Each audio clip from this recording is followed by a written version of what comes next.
آج کی گفتگو کے لیے قرآن کریم کا وہ حصہ پیش نظر ہے جو سورہ تکویر سے قبل تلاوت ہوا، جس میں حق تعالی نے فرمایا اہل ایمان سے ہم نے ایک سودا کر لیا، ایک معاہدہ کر لیا، ایک ایگریمنٹ کر لیا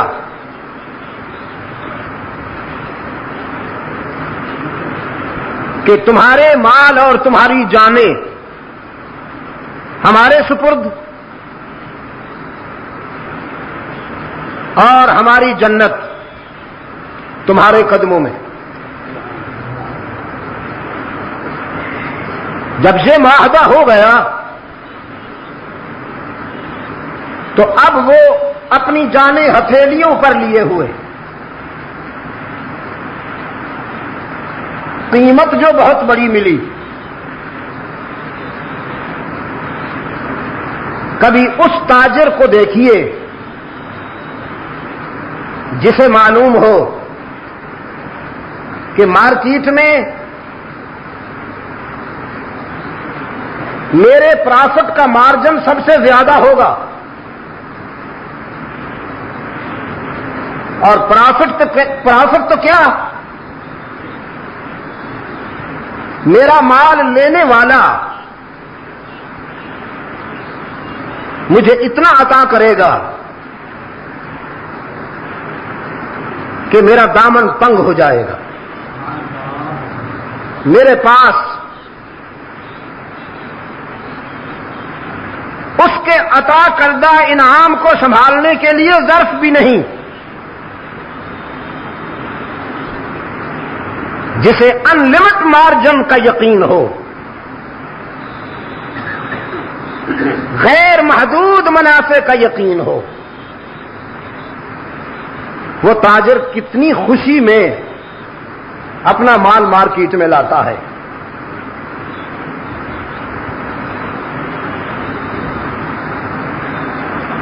یقاتلون فی سبیل اللہ،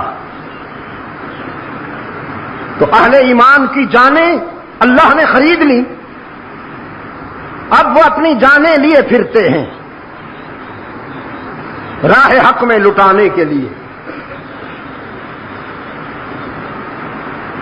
خریدنے والا فیاض بھی ہے، معبود بھی ہے، محبوب بھی، اجنبی نہیں ہے، سیلفش نہیں ہے، وہ کمانا نہیں چاہتا، لٹانا چاہتا ہے، تو لیے پھرتے ہیں اپنی جانیں راہ حق میں لٹانے کے لیے، مرتے ہیں مارتے ہیں، فیقتلون ویقتلون۔ قرآن کہتا ہے اللہ نے ان کے ساتھ جو وعدہ کیا اس وعدے کی چمک تورات میں بھی نظر آتی ہے، انجیل میں بھی نظر آتی ہے، اور قرآن میں بھی نظر آتی ہے۔ محمد انہیں اس کامیاب تجارت پہ خوشخبری دے دیجئے، بشارت دے دیجئے، فاستبشروا ببیعکم الذی بایعتم بہ، انہیں خوشخبری دے دیجئے کامیاب تجارت کی، ذالک هو الفوز العظیم، یہ بڑی کامیابی ہے۔ ان لوگوں کی پہچان کیا ہے؟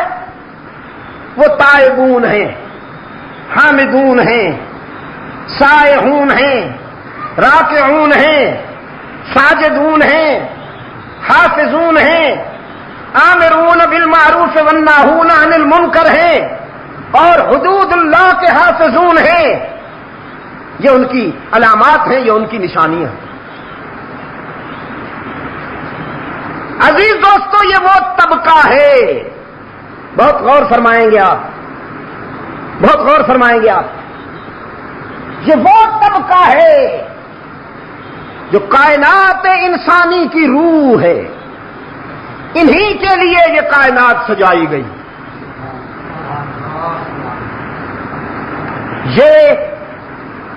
یہ کانٹوں سے بھرے ہوئے پودے کا پھول ہیں. کبھی گلاب کا پودا دیکھا ہے آپ نے؟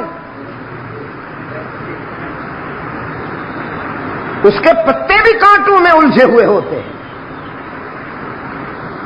تو گلاب کا پودا لگانے والا کانٹوں کے لیے نہیں لگاتا، اسے چند پھولوں کی طلب ہوتی ہے. وہ چند پھولوں کے لیے کانٹے بھی برداشت کرتا ہے. یہی ہے وہ فلسفہ. جب اللہ نے انسان کو پیدا کرنا چاہا تو فرشتوں کو جمع کیا، فرمایا انی جاعل فی الارض خلیفہ.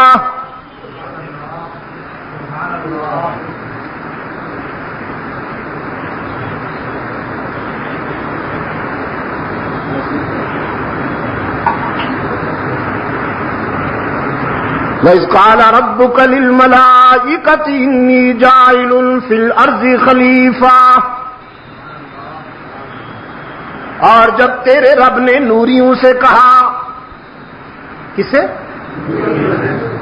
یہ خاص طور پر وہ دوست سنیں جو نوریوں سے بڑے متاثر اور مرعوب ہوتے ہیں. اتنے مرعوب ہوتے ہیں کہ نورانی بن جاتے ہیں بیچارے. وہ بہت غور سے سنیں. کمپلیکس فیل کرتے ہیں نا کہ نور بہت بڑی چیز ہوتا ہے، انسان تو کچھ بھی نہیں. اب آئیے قرآن سے پوچھئے، قرآن سے سمجھیے. وَإِذْ قَالَ رَبُّكَ لِلْمَلَائِكَةِ إِنِّي جَاعِلٌ فِي الْأَرْضِ خَلِيفَةً. اور جب تیرے رب نے اعلان کیا نوریوں کے سامنے، فرشتوں کے سامنے، میں زمین میں اپنا نمائندہ بھیجنے والا ہوں. اپنا نمائندہ. خلیفہ کہا نا، لفظ تو خلیفہ ہے، لیکن جو اس کا مفہوم ہے، جو اس کا کانسیپٹ ہے، وہ یہ کہ میں اپنا نمائندہ بھیجنے والا ہوں. بناؤں گا تو اسے کھنکتی ہوئی مٹی سے، من صلصال کالفخار. تخلیق تو اس کی کھنکتی ہوئی مٹی سے ہوگی، لیکن زبان اس کی ہوگی، بیان میرا ہوگا، نگاہیں اس کی ہوں گی، بصیرت میری ہوگی.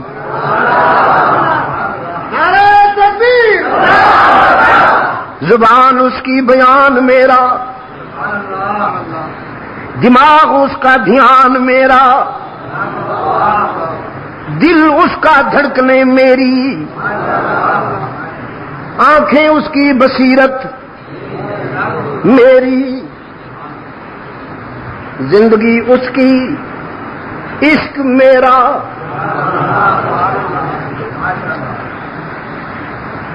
دنیا اس کی منزل میں، پوری کائنات اس کے لیے سجاؤں گا. آسمان اس کی نوکری کرے گا، زمین اسی کی غلامی کرے گی. اور زمین و آسمان کے بیچ جو کچھ ہے وہ سب اسی کے لیے. ہوئی نا بات؟ میں اسے دنیا میں بھیجنے والا ہوں، وہ میرا مہمان بنے گا، میں اس کا میزبان بنوں گا.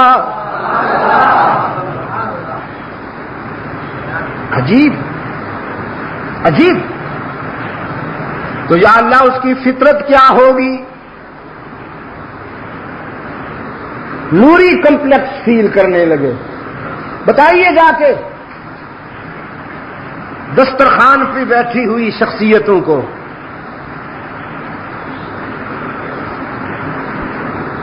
نوری کمپلیکس فیل کرنے لگے، احساس کمتری محسوس کرنے لگے. یا اللہ اس کی فطرت کیا ہوگی؟ رب العالمین نے فرمایا سامنے لوح فطرت ہے، پڑھ لو انسان کی.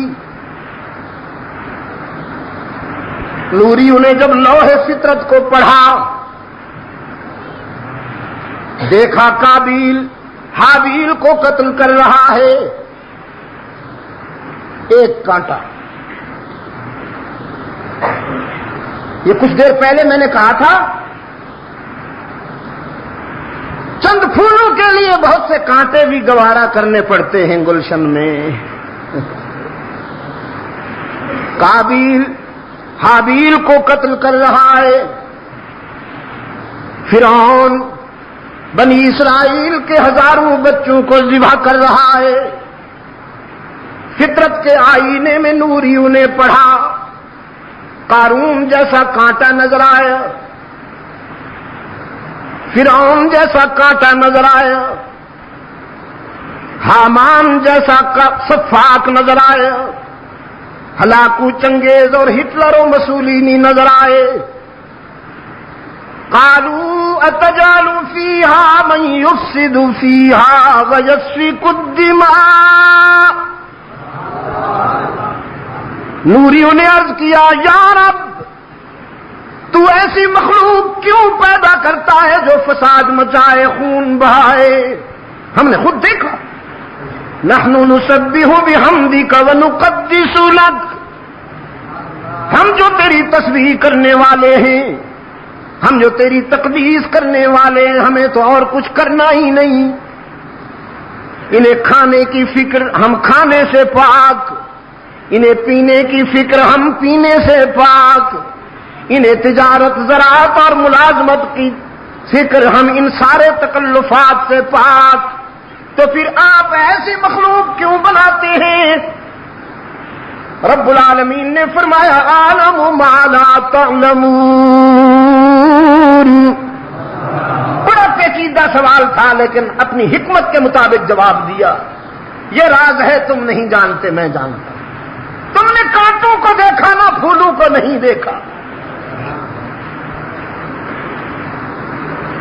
تم نے قابیل کو تو دیکھا جو خنجر بکف ہے، قاتل نظر آتا ہے، لیکن حابیل کو کیوں نہیں دیکھا جو میری محبت میں جان دے رہا ہے؟ تمہیں نمرود نظر آیا جو آگ جلا رہا ہے، تو ابراہیم کیوں نہیں دکھائی دیا جو میرے عشق میں کود رہا ہے؟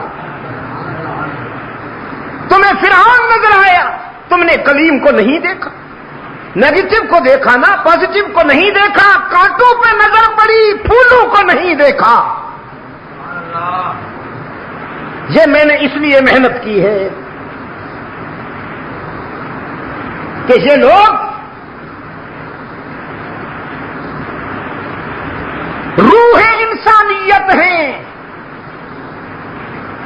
روح انسانیت ہیں، جنہوں نے اللہ سے معاہدہ کر لیا کہ ہماری جانیں اور مال تیرے لیے، تو جب چاہے ہم سے لے لے۔ پشاور کے روشن ضمیروں، یہ معاہدہ نہ بھی ہو تب بھی ہمارے مال اور ہماری جانیں کس کی ملکیت ہے؟ اسی کی ملکیت، وہ جب چاہے لے لے۔ تو اپنی چیز اس نے آپ سے مانگی، یہ بھی شفقت کا ایک انداز ہے۔ اس نے اپنی ملکیت آپ سے، ہے تو میری، تو ارادہ تو کرنا، عزم کر لے کہ یا اللہ میرا مال میرا نہیں تیرا ہے، یہ میری زندگی میری نہیں تیری ہے، بس اتنی سی بات ہے۔ پھر دیکھ کے اس کے بدلے میں کیا دیتا ہوں تجھے۔ یہی وہ ایگریمنٹ تھا دوستو، یہی وہ معاہدہ تھا جس کی تکمیل کرتے ہوئے حلقہ رسالت کے فیض یافتگان نظر آتے ہیں۔ وقت میں گنجائش نہیں کہ میں تفصیل میں جاؤں، ایک چھوٹی سی جھلک رات میں نے عرض کی تھی۔ سیدنا عثمان ابن عفان رضی اللہ تعالی عنہ، آپ کو معلوم ہے ان کی خلافت میں اسلامی سلطنت کی حدود کیا تھی؟ کم و بیش 44 لاکھ مربع میل،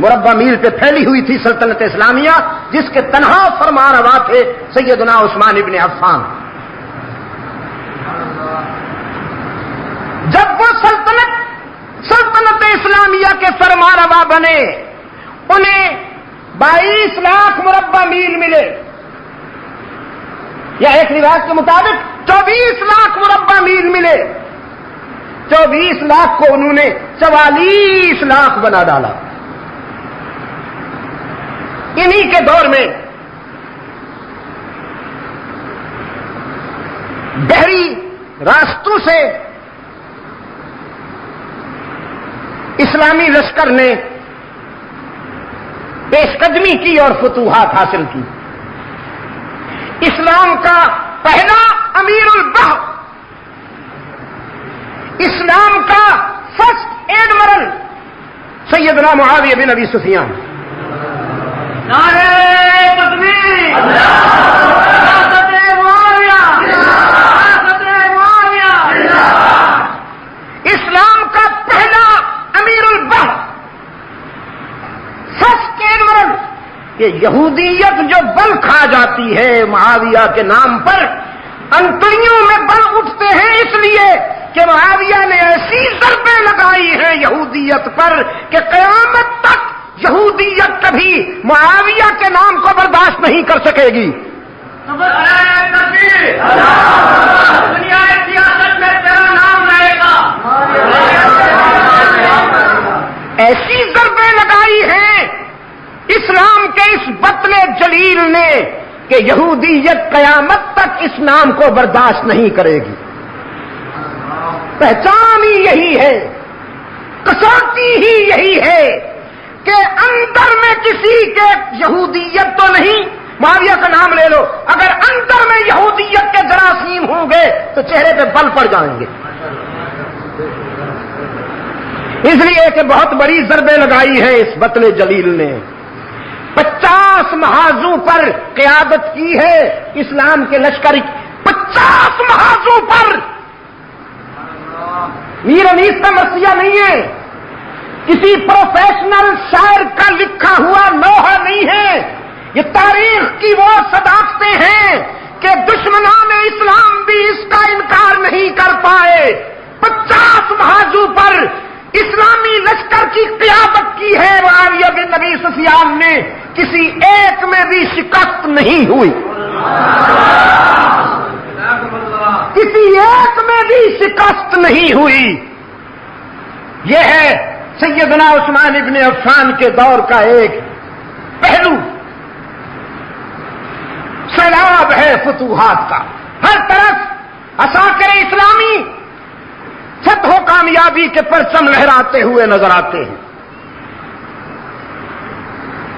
یہودیت کے خریدے ہوئے تخریب کار، یہودی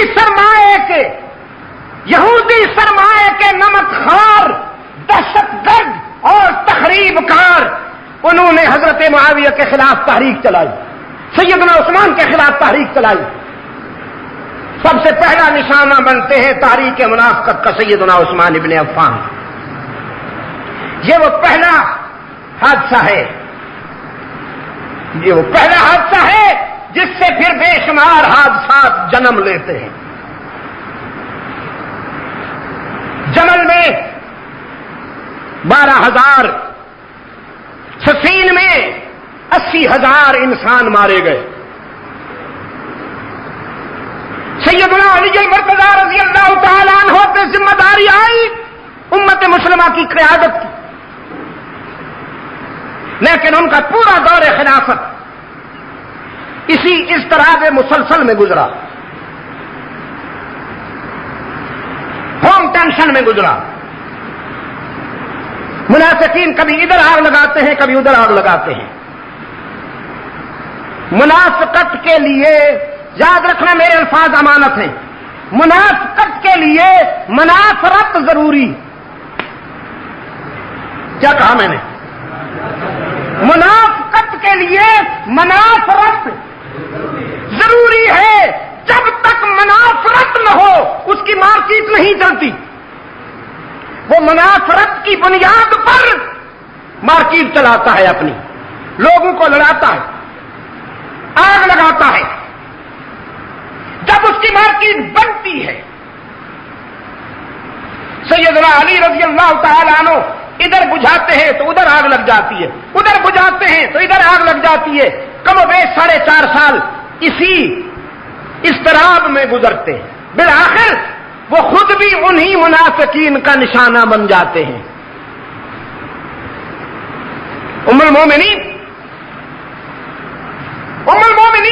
عفیفہ کائنات سیدہ عائشہ صدیقہ رضی اللہ تعالی عنہا نے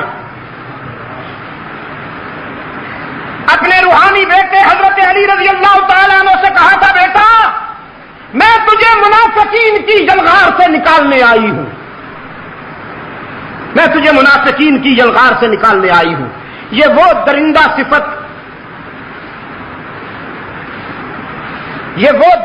صفت انسان ہیں کہ جن کی درندگی سے عثمان جیسا شریف النفس اور بے ضرر انسان نہ بچ سکا۔ آپ کا کیا بنے گا؟ سیدنا علی رضی اللہ تعالی عنہ نے فرمایا مجھے مہلت دیجیے، میں اصلاح احوال کے لیے مہلت چاہتا ہوں۔ لیکن وہی ہوا جس کا اندیشہ تھا کہ منافقت کے سانپ نے اسلام کے ایک اور فرزند کو بھی ڈس لیا۔ سیدنا علی رضی اللہ تعالی عنہ کوفہ کی جامع مسجد میں شہید کر دیے گئے، ہجرت کے 40ویں سال۔ کیا کہا میں نے؟ 40ویں سال۔ ان کے بعد ان کے بڑے فرزند سیدنا حسن ابن علی رضی اللہ تعالی عنہما ان کے جانشین بنے۔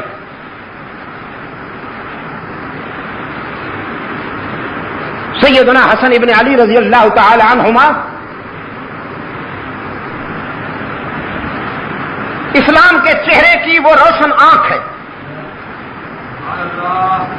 اسلام کے چہرے کی وہ روشن آنکھ ہے کہ جس کے متعلق اللہ کے رسول صلی اللہ علیہ وسلم نے فرمایا ان ابنی ھذا سید۔ مسجد نبوی میں آپ صلی اللہ علیہ وسلم خطبہ ارشاد فرما رہے ہیں، اپنے نواسے کو آتا ہوا دیکھا۔ سیدنا حسن رضی اللہ تعالی عنہ ایک دروازے کی چوکھٹ کا عبور کرتے ہوئے حضرت حسن رضی اللہ تعالی عنہ گر پڑے، رحمت عالم منبر چھوڑ کے اٹھے اور جا کے اپنے نواسے کو گلے سے لگا لیا، گلے سے لگا کے منبر پہ تشریف لائے، گلے سے لگائے رکھا اور خطبہ ارشاد فرمایا۔ صحابہ کے لیے یہ منظر انوکھا تھا، نگاہوں میں سوال جھلک رہا تھا۔ اللہ کے رسول صلی اللہ علیہ وسلم نے محسوس فرمایا کہ نگاہیں پوچھتی ہیں، آج سے پہلے تو کبھی ایسا نہیں ہوا، یا آج ہم کیا دیکھ رہے ہیں؟ آپ صلی اللہ علیہ وسلم نے فرمایا ان ابنی ھذا سید، میرا یہ بیٹا سیادت کا تاجدار ہے، اللہ اس کے سر پہ سیادت کا تاج رکھے گا۔ لعل اللہ ان یصلح بہ بین فئتین عظیمتین من المسلمین، مجھے وحی کے نور سے بتایا گیا ہے کہ مسلمانوں کی دو لڑتی ہوئی جماعتوں کے درمیان میرا یہ بیٹا صلح و محبت کی داغ بیل ڈالے گا اور یہ عنوان مصالحت بنے گا۔ اللہ کے رسول صلی اللہ علیہ وسلم کی اس بشارت کی تکمیل کا وقت آ گیا جب سیدنا حسن نے رضی اللہ تعالی عنہ اپنے چچا سیدنا معاویہ سے مصالحت کر لی۔ جی مصالحت کر لی، اور اب دیکھیے اس مصالحت کے بعد سیدنا معاویہ رضی اللہ تعالی عنہ نے حضرت حسن رضی اللہ تعالی عنہ سے فرمایا بھتیجے کیا چاہتے ہو؟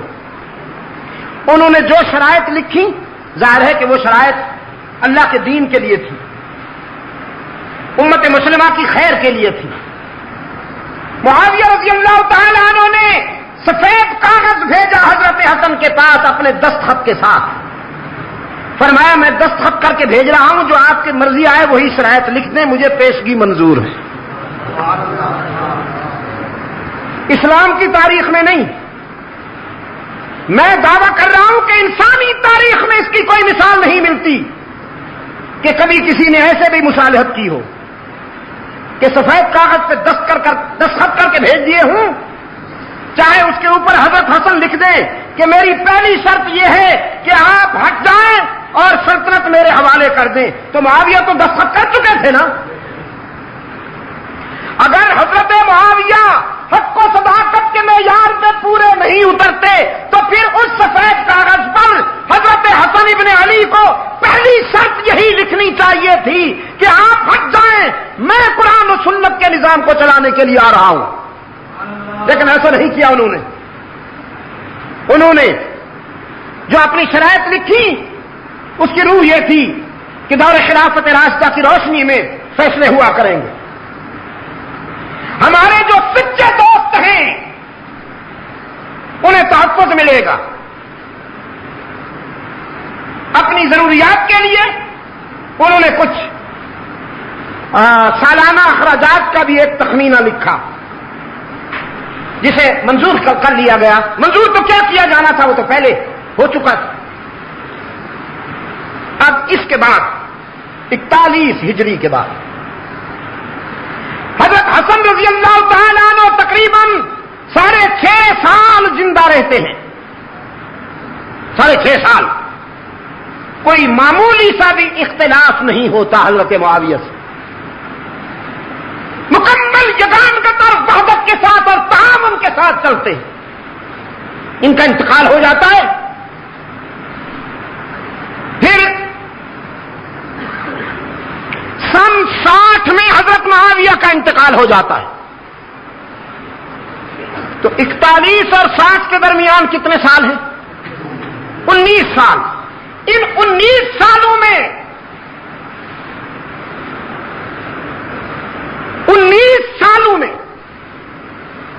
19 واقعات تو کیا، ایک بھی واقعہ ایسا نہیں کہ کبھی سیدنا حسین رضی اللہ تعالی عنہ اور حضرت معاویہ کے درمیان کوئی اختلاف ہوا ہو یا ٹینشن ہوئی ہو. اگر ہوئی ہو تو دکھائیے، کسی بھی کتاب میں دکھائیے کہ حضرت حسین رضی اللہ تعالی عنہ اور سیدنا معاویہ کے درمیان کوئی ٹینشن ہوئی ہو. نہیں. سیدنا معاویہ رضی اللہ تعالی عنہ کے انتقال سے پہلے امت مسلمہ کے جو صاحب الرائے روشن ضمیر بزرگ تھے ان کی مشاورت ہوئی، اور اس مشاورت کی روشنی میں یہ طے ہوا کہ آئندہ قیادت کا بوجھ اور ذمہ داری ابن معاویہ پہ ڈالی جائے. یہ 58 کی بات ہے. مجھے افسوس ہے، میں بڑے دکھ کے ساتھ یہ بات کہہ رہا ہوں کہ دینیات کا جو چیپٹر اس وقت پڑھایا جا رہا ہے اسکولوں میں، اس میں یہ جھوٹ لکھا ہوا ہے، یہ افترا کیا گیا ہے، یہ بہتان لکھا ہوا ہے کہ معاویہ نے اپنے بیٹے کو بادشاہ بنانے کے لیے امت کو دھوکہ دیا.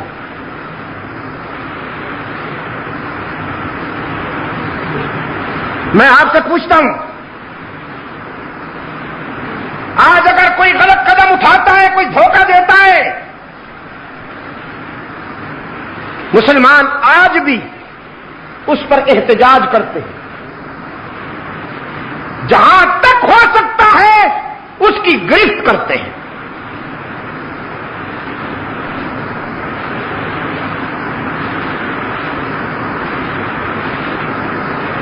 آج ہمارے دوست جن کے پاس اقتدار ہے وہ محاسبے کا عمل جاری کر رہے ہیں کہ پچھلے دور میں حکمرانوں نے جو کچھ کیا ان کا حساب لیا جائے گا. پھر جب یہ جائیں گے تو جو اگلے آئیں گے وہ ان کا محاسبہ کریں گے. میں آپ سے پوچھتا ہوں، سیدنا معاویہ رضی اللہ تعالی عنہ نے خدا نخواستہ جس طرح کے دینیات کے اس چیپٹر میں جھوٹ لکھا ہوا ہے، ایسا کوئی قدم اٹھایا ہوتا امت کبھی انہیں معاف نہ کرتی. یہ اس دور کے راوی کو تو دکھائی دیا، اس دور کے گروہی عصبیت کے بیمار مورخ کو تو دکھائی دیا، لیکن اس وقت جو کروڑوں کی تعداد میں مسلمان تھے انہیں کیوں نہیں دکھائی دیا؟ مکمل اتحاد کے ساتھ فیصلہ ہوا، مکمل اتحاد کے ساتھ فیصلہ ہوا. اور بیٹے کو نامزد کرنا میں تسلیم کرتا ہوں کہ سنت شیخین تو نہیں لیکن حرام بھی نہیں. اگر باپ کے بعد بیٹے کا برسر اقتدار ہونا حرام ہوتا تو پھر سیدنا علی رضی اللہ تعالی عنہ کے بعد سیدنا حسن کبھی یہ ذمہ داری قبول نہ کرتے. انہوں نے یہ ذمہ داری قبول کر کے عملاً ثابت کر دیا کہ باپ کے بعد اگر بیٹے میں صلاحیت ہے تو اقتدار کی ذمہ داری سنبھالنا حرام نہیں ہے. قابل ذکر 5 حضرات نے اختلاف کیا تھا.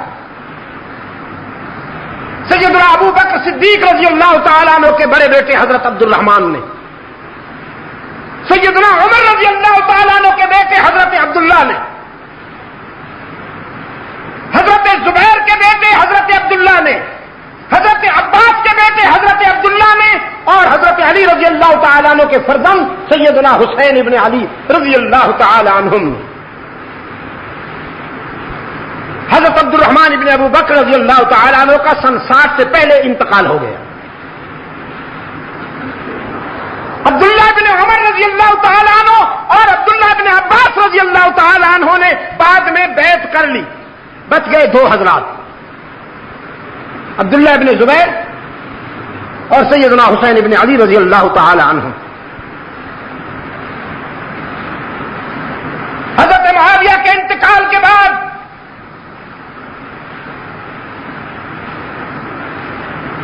سیدنا حسین ابن علی رضی اللہ تعالی عنہ سے کہا گیا کہ آپ اس سلسلے میں کیا فیصلہ فرماتے؟ سیدنا حسین رضی اللہ تعالی عنہ کے سامنے 2 راستے تھے. ایک راستہ یہ کہ سیاست میں اختلاف کا وہ رخ اختیار کیا جائے جس رخ کے اختیار کرنے کے بعد 1 لاکھ انسان قتل ہو گئے جمل میں اور سفین میں. اختلاف کا ایک طریقہ وہ تھا، اور ایک طریقہ یہ تھا کہ میں کنارہ کشی اختیار کر لوں. جو نقصان ہو چکا وہ تو میرے بس میں نہیں تھا، لیکن اب یہ تو میرے بس میں ہے کہ میں ایک طرف ہو جاتا ہوں تاکہ محمد عربی کی امت میری وجہ سے خون ریزی میں مبتلا نہ ہو. یہ وہی سوچ ہے جو سیدنا عثمان ابن عفان رضی اللہ تعالیٰ عنہ کی سوچ تھی کہ ان کے پاس اختیار بھی ہے، ان کے پاس اقتدار بھی ہے، ان کے پاس فوج بھی ہے، ان کے پاس قوت بھی ہے، لیکن ان سب کچھ کے ہوتے ہوئے بھی مدینہ کو خون ریزی سے بچانے کے لیے جان دے دی، لیکن امت مسلمہ کو فتنہ و فساد سے بچانے کی کوشش کی. یہ وہی طریقہ تھا جسے سیدنا حسین ابن علی رضی اللہ تعالی عنہ نے اپنانا پسند کیا. اور میں سمجھتا ہوں کہ یہ حسین کا امت پر عظیم احسان ہے. میں آج پورے وثوق سے کہتا ہوں کہ اگر حضرت حسین رضی اللہ تعالیٰ عنہ مقابلے میں آ کر، جس طرح آج کل مقابلہ ہوتا ہے لیڈروں کا، اگر سیدنا حسین مقابلے میں آ کر امت مسلمہ کو دعوت دیتے کہ تم میرا ساتھ دو، تو خدا کی قسم امت کا 90% حضرت حسین کے ساتھ ہوتا.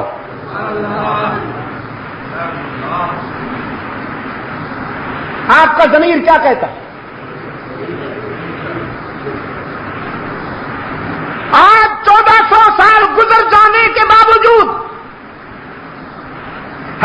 دلوں میں جتنی محبت جتنا پیار سیدنا حسین کے لیے ہے، خلفائے راشدین کے بعد وہ پیار کسی اور کے لیے نہیں۔ یہ صرف میری بات نہیں ہے، میرا خیال یہ ہے کہ ہر مسلمان کے احساسات یہی ہیں۔ اگر اس وقت حضرت حسین رضی اللہ تعالیٰ عنہ تقابل کا راستہ اختیار کرتے تو میرا ضمیر کہتا ہے کہ امت کا 90% ان کا ساتھ دیتا، کہ وہ زخمی سانپ جسے حضرت علی رضی اللہ تعالیٰ عنہ نے پاؤں رکھ کے کچلا تھا، وہ خارجی بے ایمان، وہ منافقین جن کے ہزاروں دہشت گردوں اور تخریب کاروں کو سیدنا علی رضی اللہ تعالیٰ عنہ نے اپنے دور خلافت میں ٹھکانے لگا دیا تھا، انہوں نے دیکھا کہ موقع بڑا مناسب ہے، خطوط لکھے، سیدنا حسین کو دعوت دی۔ اگر وہ خطوط آپ پڑھیں تو حیران رہ جائیں گے۔ میں کہا کرتا ہوں یوسف کنعان میں اور حسین کوفہ میں، یوسف کنعان میں اور حسین کوفہ میں دونوں مہربانوں کے ڈسے ہوئے ہیں، دونوں کو دوستی کے عنوان سے دشمنی کا سامنا کرنا پڑا۔ باقر مجلسی کی تحقیق کے مطابق، شیخ مفید کی تحقیق کے مطابق روزانہ ہزاروں خطوط کی بوریاں آتی تھیں حضرت حسین کے پاس کہ مولا ہم تیرے والد گرامی کے مرید ہیں، ہم تیرے غلام ہیں، تشریف لائیے، ہم آنکھیں فرش راہ کریں گے۔ سیدنا حسین ابن علی رضی اللہ تعالیٰ عنہ نے سب سے پہلے اپنے چچا زاد بھائی حضرت مسلم بن عقیل کو اپنا سفیر بنا کے بھیجا کہ تم جاؤ اور کوفہ کے حالات کا جائزہ لے کر مجھے رپورٹ دو۔ وہ تشریف لے جاتے، کوفہ میں پہنچتے ہی ہر طرف سے آوازیں بلند ہوئی، امام آ گیا، پورا کوفہ عقیدت و احترام سے باہر نکل آیا اور حضرت مسلم رضی اللہ تعالیٰ عنہ کے ہاتھ پہ بیعت کی۔ مولا قربان جاؤں۔ شیخ مفید کہتا ہے تقریباً 32,000 لوگوں نے حضرت مسلم کے ہاتھ پہ بیعت کی۔ کوفے کی آبادی تھی ہی اتنی، 32,000 انسانوں نے بیعت کی۔ حضرت مسلم رضی اللہ تعالیٰ عنہ نے خط لکھا سیدنا حسین ابن علی رضی اللہ تعالیٰ عنہ کو، گویا پازیٹو رپورٹ دی، گرین سگنل دیا کہ حالات صحیح ہیں، سب لوگ آپ کے عقیدت مند ہیں، انہوں نے آپ کی نسبت سے میرے ہاتھ پہ بیعت کی، گویا آپ کی بیعت کی، آپ تشریف لے آئیے، نو پرابلم۔ ادھر یہ خط روانہ ہوا، ادھر گورنر صاحب تبدیل ہو کر آ گئے اور گورنر کو راستے میں اطلاع ہو گئی کہ کوفے والوں نے حضرت مسلم کے ہاتھ پہ بیعت کر دی ہے۔ کل 18 لوگ اس کے ساتھ تھے، کتنے؟ اونلی 18 پیپلز، 18 لوگ۔ امامے سے چہرہ ڈھانکا ہوا، پگڑیاں اس انداز میں باندھی ہوئی کہ چہرہ نظر نہیں آتا۔ یہ بلوچستان میں اب بھی ہے، گرم علاقہ جہاں ریت اڑتی ہے اور ہوائیں گرم ہوتی ہیں، وہ چہرہ چھپا لیتے ہیں، دھوپ سے گرمی سے بچنے کے لیے بھی اور مٹی گند سے بچنے کے لیے بھی۔ تو چہرے پہ امامے کا ایک پلو یوں ڈال رکھا ہے،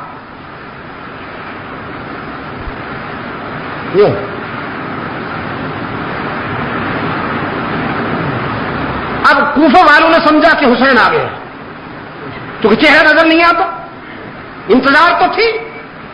سیدنا مسلم بن عقیل رضی اللہ تعالیٰ عنہ نے فرمایا کہ میں آیا ہوں، اب وہ آنے والے ہیں، تو کوفہ والوں نے سمجھا کہ حسین آ گیا، پھر سارا کوفہ جمع ہو گیا۔ السلام علیکم یا ابن رسول اللہ، السلام علیکم یا ابن رسول اللہ، رسول کے بیٹے آپ پہ سلام ہو، ہم تو آپ کے منتظر تھے۔ وہ تو ابن زیاد تھا، سنتا آ رہا ہے اور چلتا بھی آ رہا ہے۔ جب گورنر ہاؤس پہنچا تو چہرے سے کپڑا ہٹایا اور یوں جو دیکھا تو سارے منافقین کا وضو ٹوٹ گیا، کھسیاں میں ہو گئے۔ ابن زیاد نے کہا کیا کہہ رہے تھے؟ یہ کیا کہہ رہے تھے؟ ابھی میں کیا سن رہا تھا؟ کہنے لگے سر وہ تو ویسے ہی کہہ رہے تھے، ہم نے جو اصل بات ہے وہ تو اب کہنی ہے۔ اصل بات ہے وہ تم نے اب کہنی ہے، وہ کیا بات ہے؟ کہ جی ہم تو آپ کے غلام ہیں، آپ کے وفادار ہیں، وہ تو سلام کی بات تھی، بس ویسے ہم نے کہہ دی، ہم نے سمجھا شاید وہ آئے ہیں، مطمئن رہیے ہم آپ کے وفادار ہیں۔ اس نے کہا نہیں سوچ کے بولو، میں تمہاری کھال اتار سکتا ہوں، میں تمہاری بیویوں کو بیوہ اور تمہارے بچوں کو یتیم بنا سکتا ہوں، آپ فیصلہ کرو کہ تم کس کے ساتھ ہو۔ سارے کم بختوں نے فیصلہ کیا کہ ہم آپ کے ساتھ ہیں۔ تب وہ مسلم بن عقیل کہاں ہے؟ حضرت مسلم بھی اس اجتماع میں موجود تھے، لیکن صورتحال کو دیکھ کر انہوں نے حکمتاً کنارہ کر لیا۔ انہوں نے کہا ہم ابھی پیش کرتے ہیں آپ کی خدمت۔ اب حضرت مسلم رضی اللہ تعالی عنہ پورے کوفہ میں گھوم رہے ہیں، کوئی شخص انہیں پناہ دینے کے لیے تیار نہیں۔ یہی جو پہلے مولا قربانت سوم کہتے تھے، اب وہ پناہ دینے کے لیے گھر میں گھسنے کے لیے بھی آپ کی اجازت نہیں دیتے۔ دن گزر گیا، رات آ گئی، بولے کتوں کی طرح ابن زیاد کے فوجی اس کے پیچھے پڑے ہوئے ہیں، اور حضرت مسلم پتھریلی زمین پر، نوکیلے پتھروں والی زمین پر ان سے بچنے کے لیے کوفہ کے گلی کوچوں میں چلتے ہیں۔ ایک جگہ پر ٹھوکر لگی، گرے، منہ ایک پتھر پہ جا لگا، سامنے کے کچھ دانت ٹوٹ گئے، خون کا فوارہ نکلا، اور آسمان کی طرف دیکھ کر فرمانے لگے محمد کے معبود، محمد نے بھی تجھ سے وفا کی ہے، اس کی اولاد بھی تجھ سے وفا کرنے کا عزم کر چکی ہے، آزما لے جتنا آزمانا ہے۔ قریب کے گھر سے ایک بوڑھی باہر نکلی، پہچان گئی، کہنے لگی امام آپ ہیں۔ گھر کا دروازہ کھولا، اندر لے گئی، زخم دھوئے، زخم دھونے کے بعد کہنے لگی ہوں تو بوڑھی عورت ہوں، کچھ کر نہیں سکتی، لیکن محمد کے گلشن کے پھول اتنا تو کر سکتی ہوں کہ اگر کوئی تیر آپ پہ چلے گا تو انشاءاللہ جب تک میں زندہ ہوں وہ میں اپنے وجود پہ لوں گی، کوئی تیر تجھ تک نہیں پہنچنے دوں۔ حضرت مسلم نے فرمایا کوئی تیر برداشت کرنے کی ضرورت نہیں میری وجہ سے، بس صرف ایک مہربانی کر دے، مجھے نہیں پتا کہ میں کتنی دیر زندہ رہوں گا، بس ایک مہربانی کر دے، میرے بھائی حسین تک کسی طرح سے پیغام بھیج دے، میں پہلے انہیں رپورٹ دے چکا ہوں، میں پہلے انہیں خط لکھ چکا ہوں کہ حالات صحیح ہیں، لیکن خدا را اب تو کسی طرح سے میرا یہ پیغام ان تک پہنچا دے کہ کچھ بھی ہو جائے کوفہ میں قدم رکھنے کی کوشش نہ کرنا، یہ لوگ اعتماد کے قابل نہیں۔ ساتھ والے کمرے میں اس بوڑھی کا بیٹا سویا ہوا تھا، اس نے خسر پسر سنی تو باہر نکل آیا، ماں سے پوچھا یہ کون آیا ہے؟ وہ کہنے لگی دیکھو اگر کسی کو بتایا تو دودھ نہیں معاف کروں گی، محمد کا بیٹا ہے، اہل بیت کا فرض ہے آج ہمارے گھر میں مہمان ہوا ہے، بتانا کسی کو نہیں۔ اس نے آ کر حضرت مسلم کے ہاتھ چومے، حضرت مسلم کا دامن چوما، ہاتھ چومے، پاؤں چھو لیے، کہنے لگا قربان جاؤں امام ہمارے گھر میں آیا، سبحان اللہ۔ ماں سے کہنے لگا ماں ذرا تھوڑی دیر کے لیے مجھے اجازت ہو، تو کہاں جاتا ہے؟ کہنے لگا میں مسجد میں شکرانے کے نوافل ادا کرنے جاتا ہوں، اللہ نے اتنا بڑا کرم کیا کہ آل رسول کو ہمارے گھر بھیج دیا۔ کہنے لگی اچھا تو شکرانے کی نوافل ادا کرنا چاہتا ہے، تو کبھی فرض نہیں پڑتا بدبخت، آج تجھے نوافل کیسے یاد آ گئی؟ گھر سے نکلا، کنڈی باہر سے لگا دی، سیدھا گورنر ہاؤس، گورنر سے کہا شکار میرے قبضے میں ہے، انعام لاؤ۔ انعام لیا اور حضرت مسلم کو ان کے حوالے کر دیا، مسلم شہید کر دیے گئے۔ سیدنا حسین رضی اللہ تعالیٰ عنہ کو راستے میں اطلاع ملی، وقت اجازت نہیں دے رہا، اگرچہ یہ باتیں پہلے بھی کسی ملاقات میں ہو چکی ہیں، لیکن میں اپنے عزیز نوجوانوں کے ذہن میں یہ بات بٹھانا چاہتا ہوں کہ کربلا میں حسین رضی اللہ تعالی عنہ سیاست کرنے نہیں آئے تھے، خدا کی قسم اپنے نانا سے سیکھی ہوئی شرافت اور اپنے ابا سے سیکھی ہوئی شجاعت کا مظاہرہ کرنے آئے تھے۔ بس اگر سیاست کرنے ہوتی تو پھر انداز اور ہوتے، اور وہ میں کہہ بیٹھا ہوں کہ اگر وہ سیاست کرنا چاہتے تو امت کا 90% ان کا ساتھ دے دی۔ تشریف لائے اور بڑی شجاعت و بہادری کے ساتھ اپنی جان کا نذرانہ پیش کیا۔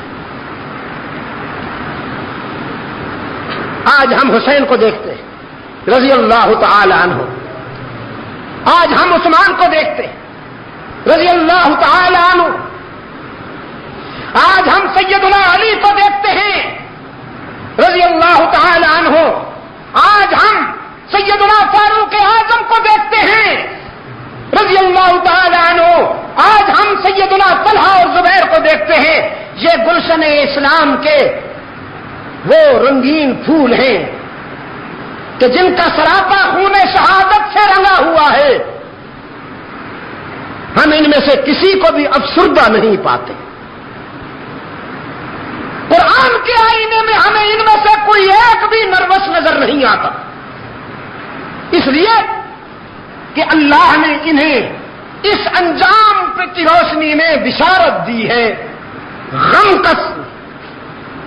کا پیغام نہیں دیا۔ فاستبشروا کہتا ہے قرآن کریم، فرمایا ان اللہ اشترى من المؤمنین انفسهم واموالهم بان لهم الجنہ يقاتلون في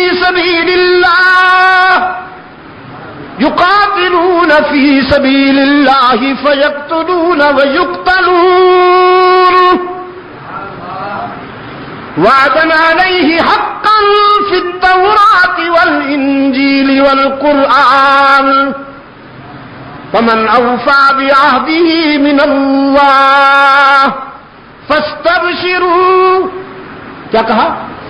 فاستبشروا، جس نے اللہ سے کیا ہوا وعدہ پورا کر دیا، پیغمبر اسے بشارت دے دیجئے، اسے خوشخبری دے دیجئے، بِبَيْعِكُمُ الَّذِي بَايَعْتُمْ بِهِ، یہ وہ تجارت ہے کہ اس میں منافع ہی منافع ہے۔ تو پھر جن کرداروں کو اللہ کی طرف سے بشارت ملے، پشاور کے روشن ضمیروں، جن کرداروں کو اللہ کی طرف سے خوشخبری ملے، وہ کردار قابل ماتم ہے یا قابل فخر؟ فاروق اعظم قابل ماتم ہے یا قابل فخر؟ عثمان قابل ماتم ہے یا قابل فخر؟ حالانکہ مظلومیت کا یہ عالم ہے کہ کربلا میں 3 دن پانی بند اور مدینہ کے شہید کے لیے 40 دن پانی بند۔ مظلومیت کا یہ عالم ہے کہ 3 دن حضرت عثمان کی میت پڑی رہی بے گور و کفن۔ تاریخ منافقت کے درندے کسی کو قریب نہیں آنے دیتے۔ میں نے رات بھی کہا، جو کنواں خرید کر کے امت کے لیے وقف کیا اسی کنویں کا پانی بند، جو مسجد خرید کر کے توسیع کی اور عمارت اس کی بنائی اسی مسجد میں نمازوں پر پابندی لگائی گئی، اور شہادت کے تیسرے روز رات کی تنہائی میں عثمان ابن عفان کو جنت البقیع کے ایک کونے میں دفن کر دیا گیا۔ لیکن اس قدر مظلومیت کے باوجود اس قدر دردناک شہادت کے باوجود ہمارا عثمان قابل ماتم نہیں، قابل سیدنا علی بھی قابل ماتم نہیں، قابل میں سچ کہتا ہوں میرا پیارا حسین بھی قابل ماتم نہیں، قابل فخر ہے۔ ماتم منافقین کے لیے، ماتم ظالموں کے لیے، ماتم ہارنے والوں کے لیے حسین نے جان دے کر جیت لیا۔ حسین نے دنیا کی فانی زندگی دے کر ابدی زندگی حاصل کر لی۔ وہ گلشن ارم کا مہکتا پھول ہے، جنت میں مسکراتے ہوئے نظر آتے ہیں۔ رحمت عالم کے دامن رحمت میں بیٹھا ہوا حسین فتح و کامرانی کی بشارتوں میں نظر آتا ہے۔ میں اس پہ کیوں ماتم کروں؟ مجھے اس پہ فخر تھا، فخر ہے اور فخر رہے گا۔ پشاور کے روشن ضمیروں، پشاور کے روشن ضمیروں، میری گفتگو اور میری گزارشات کا خلاصہ یہ ہے، میں نے رات بھی کہا تھا، آج بھی کہتا ہوں، کامیابی چاہتے ہو تو اپنی صفوں میں منافقین کو پہچانو۔ کامیابی چاہتے ہو تو اپنی صفوں میں ان منافقین کو پہچانو جو دوستی کے لبادے میں دشمنی کرتے ہیں۔ جب تک ان کو نہیں پہچانو گے، وقت کا عثمان بھی شہید ہوتا رہے گا، وقت کا حسین بھی ذبح ہوتا رہے گا، اور وقت کا اسماعیل شہید بھی ذبح ہوتا رہے گا۔ منافقین کو پہچانو۔ میں نے رات گفتگو کی، ہم نے جامع مسجد سبز پیر میں دن کو گفتگو کی، اب بھی میں نے اپنی گفتگو کی۔ اس میں آپ نے محسوس کیا کہ کوئی امن و امان کے خلاف بات ہوئی ہے؟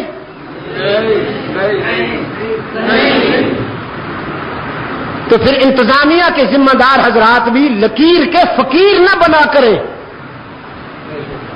ہمارا مقدر دیکھیے، ہمارے فیصلے کسی کانسٹیبل صاحب کی لکھی ہوئی رپورٹ پہ ہو جاتے ہیں،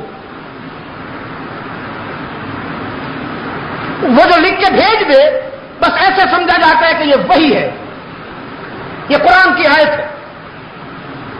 خدا را کبھی ہم سے تو پوچھ لیجئے نا، کہاں سے لائے گا قاصد بیاں میرا زباں میری؟ کہاں سے لائے گا قاصد بیاں میرا زباں میری؟ مزاجب تھا کہ خود سنتے وہ مجھ سے داستاں میری۔ ڈپٹی کمشنر صاحب، ہو سکتا ہے اس سلسلے میں اوپر سے ہدایات آئی ہوں کہ شاہ صاحب اگر ہم نہیں تو وہ بھی نہیں، ان پہ بھی پابندی ہونی چاہیے۔ پشاور میں مجھے کم و بیش 25-30 سال ہو رہے ہیں، میرے سامنے جو بچے تھے بچوں والے بن بیٹھے۔ گزشتہ 30 سالہ تاریخ ریکارڈ ہے، آپ ثابت کیجئے کہ کبھی میرے جلسے میں بدامنی ہوئی ہو۔ میں تو سزا بھگت رہا ہوں، بدامنی پھیلانے والوں کا ساتھ نہیں دیتا ہوں تو سزا بھگت رہا ہوں، مجھے تو دار اسلام سے نکالنے کی کوشش ہو رہی۔ ہاں، ہم نے ہمیشہ تعمیر کی ہے، ہم محمود حسن کے وارث ہیں۔ میں یہ بات فخر کے ساتھ کہتا ہوں، ہم شبیر احمد عثمانی اور سید مدنی کے وارث ہیں، ہم مجدد الفسانی رحمت اللہ علیہ کے وارث ہیں، شاہ عبد العزیز شاہ ولی اللہ کے وارث ہیں۔ میرے اسلاف نے بھی تعمیر کی ہے، ہم بھی تعمیر کریں گے۔ ملک و ملت کی بقا و سلامتی کے لیے اگر جان بھی گئی تو حاضر ہے۔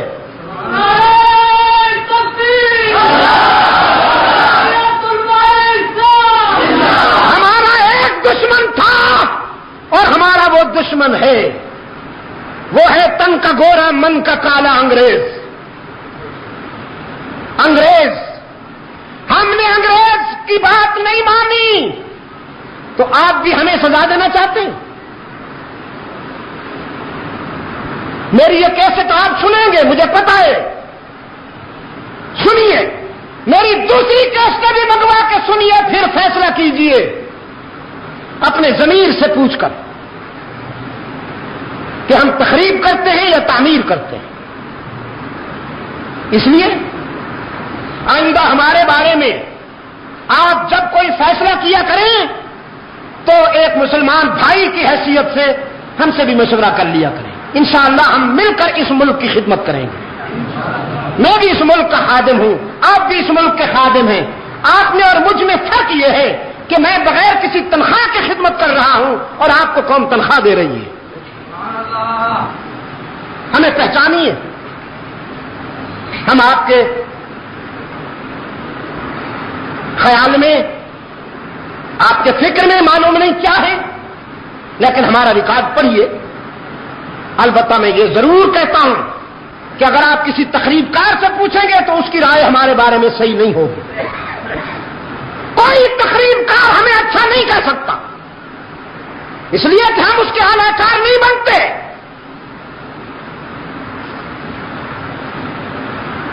ارشاد الحق مدنی سامنے بیٹھا ہے، میں چترال سے واپس آیا، کوئی واقعہ ہو گیا تھا پشاور میں، میرے نوجوان مشتعل تھے، مجھے پتا چلا کہ قصہ خانی میں صورتحال خراب ہے اور نوجوان جو ہیں وہ قابو میں نہیں آتے، ان کے ساتھ کچھ زیادتی ہوئی تھی، انتظامیہ نے ان کے ساتھ زیادتی کی تھی۔ جی وہ صفت غیور تھا، کیا بلا تھا۔ میں جب آیا تو مولانا بجلی گھر صاحب نے میرے کان میں کہا کہ سر جتنے بھی ہیں میری بات تو مانتے نہیں، آپ ان سے منوا لیجیے۔ انہوں نے اپنے انداز میں کہا جیسے وہ کہا کرتے ہیں۔ میں نے کہا اچھی بات ہے، آپ میں سے بھی کچھ دوست شاید کچھ میں موجود ہوں گے، آج بھی بیٹھے ہوں گے۔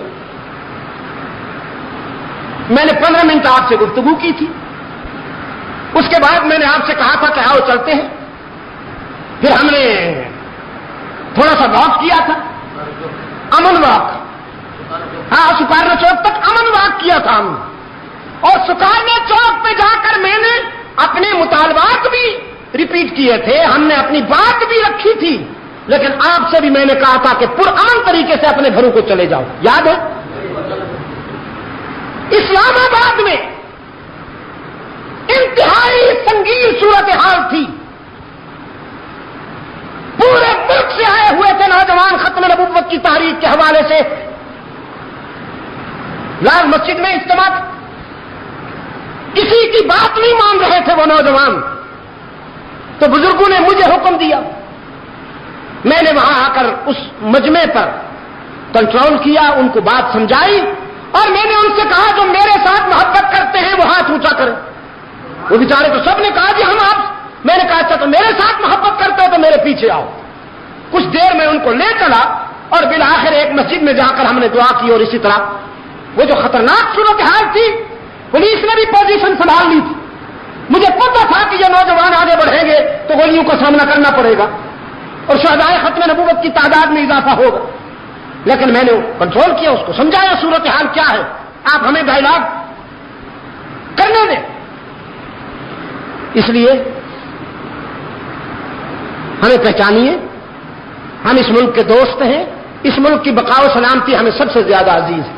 پھر انجمن تبلیغ قرآن و سنت تو ہمارا ایک ایسا پلیٹ فارم ہے کہ اس نے ہمیشہ قرآن و سنت کی صدا بلند کی اور قرآن و سنت کے حوالے سے ذہن سازی کی۔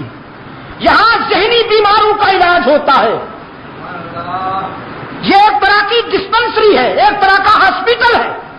آپ کے ہسپتال میں جسم کی بیماریاں دور کی جاتی ہے، اور انجمن تبلیغ قرآن و سنت کے ہسپتال میں فکری اور روحانی بیماروں کا علاج ہوتا ہے۔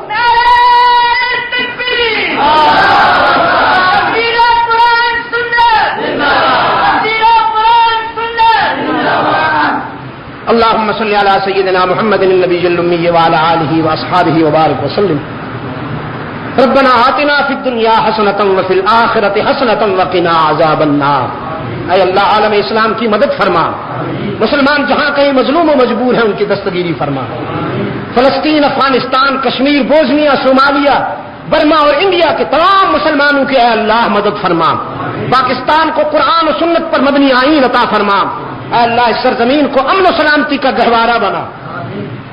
تمام بیماروں کو، روحانی جسمانی بیماروں کو اپنے فضل و کرم سے شفائے کاملہ عطا فرما. میں یہاں سے انشاءاللہ کراچی کے لیے روانہ ہو رہا ہوں. وہاں بھی صوبہ سندھ میں ہمارے بھی ہیں مہربان، کیسے کیسے پورے صوبہ میں پابندی لگا رکھی اور میں جا رہا ہوں انشاءاللہ. میں نے انہیں بھی فون پر بھی بات کی ہے، ٹیلی گرام بھی کر چکا ہوں کہ میں حاضر ہو رہا ہوں، آپ کا جو جی چاہے کیجیے. اب دیکھیے نا جی، اگر کوئی ہمیں تعمیر سے روکے گا تو ہم رک تو نہیں جائیں گے نا. ہم انشاءاللہ انہیں بتائیں گے اور یہ ثابت کریں گے کہ ہم سے بڑھ کر تعمیر کرنے والا کوئی نہیں. تو آپ دعا فرمائیں کہ اللہ میری مدد فرمائے. انجمن تبلیغ قرآن و سنت کو اللہ مزید توفیق عطا فرمائے کہ یہ قرآن و سنت کی صدائیں بلند کرتے رہیں، اور پشاور والوں کو اللہ توفیق دے کہ وہ اس سلسلے میں اپنا کردار ادا کرتے رہیں. نوجوان، میرے عزیز نوجوان، اس تعمیری لشکر میں اپنے آپ کو شامل کریں. ہمارے عزیز اسماعیل کے میں نے ذمہ داری ان کو سپرد کی ہے، وہ آپ کو اس سلسلے میں گائیڈ کریں گے. نوجوان ادھر ہو جائیں اور ہمارے جو بزرگ ہیں وہ مدنی صاحب کے قریب آ جائیں. اللہ تعالیٰ آپ کا حامی و ناصر ہو. وصلی اللہ تعالی علی خیر خلقہ محمد وبارک وسلم.